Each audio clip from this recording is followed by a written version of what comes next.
गजाननाला वंदन करून, मातपित्याला नमन करून आज मी तुम्हाला गीतेचा 8वा अध्याय सांगत आहे. अधिक मास संपत आहे. घरात नक्की लावा. घर धनधान्याने भरून जाईल.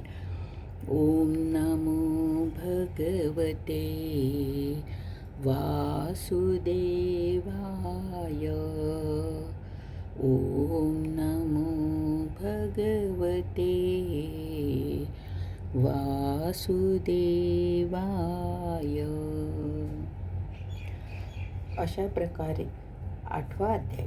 अशा प्रकारे भगवंताचे वचने ऐकून समजल्यामुळे अर्जुन म्हणाला, हे पुरुषोत्तमा, ज्याचे आपण वर्णन केले ते ब्रह्म काय आहे, अध्यात्म काय आहे, कर्म काय आहे, आधिभूत नावाचे काय सांगितले जाते, आधी दैव कशाला म्हटले जाते, हे मधुसूदना, तेथे आधी यज्ञ कोण आहे आणि जो तो शरीराचा कसा आहे, आणि युक्ती चित्त असणाऱ्या पुरुषाकडून अंतकाळी आपण कशा प्रकारे जाणले जाते.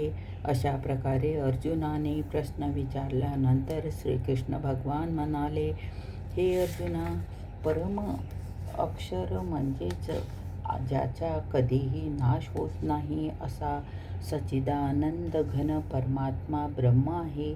आपले स्वरूप म्हणजेच जीवात्मा अध्यात्मा नावाचे सांगितला जातो.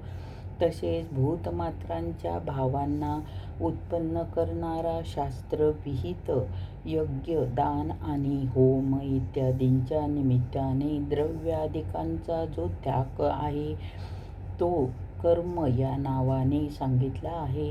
उत्पत्ती आणि विनाश धर्माचे सर्व पदार्थ आधिभूत आहे आणि हिरण्यमय पुरुष आधिदैव आहे. आणि हे देहधाऱ्यांमध्ये श्रेष्ठ अर्जुना, या शरीरामध्ये मी वासुदेवच विष्णुरूपाने आदियज्ञ आहे.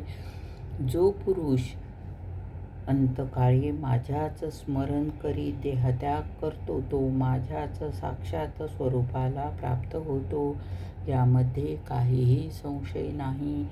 कारण हे कुंतीपुत्रा अर्जुना, हा पुरुष अंतकाळी ज्या काळी भावाने स्मरण करीत शरीराचा त्याग करतो त्याच भावालाच प्राप्त होतो.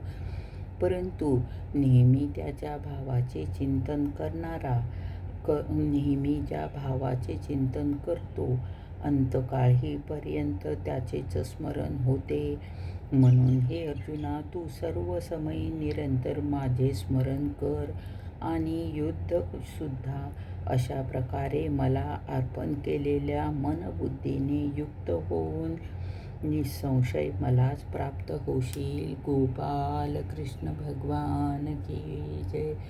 हरे नमः हरे नमः हरे नमः.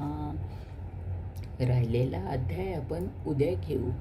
ओम नमो भगवते वासुदेवाय. ओम नमो भगवते वासुदेवाय. ओम नमो भगवते वासुदेवाय.